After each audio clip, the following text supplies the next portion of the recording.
अस्सलाम वालेकुम फ्रेंड्स, मैं हूं रईस में और आप देख रहे हैं रईस शizada यूट्यूब चैनल। तो फ्रेंड्स, आज की जो वीडियो वो आपके लिए बहुत ख़ास होने वाली है।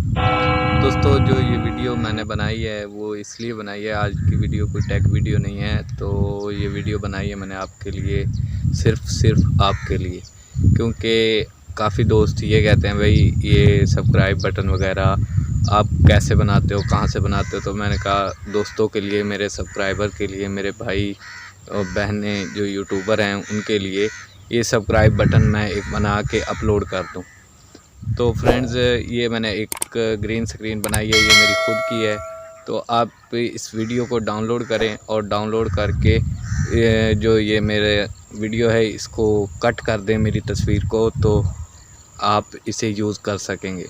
तो मैं आगे जाकर आपको दिखाने वाला हूँ कि भाई ये ग्रीन स्क्रीन क्या चीज़ है और क्या कैसे बनाई है। ये तो मैं नहीं दिखा सकूँगा इस वीडियो में, तो आपको कौन सा वो बटन मैंने बनाया तो वो मैं आपको दिखाता हूँ।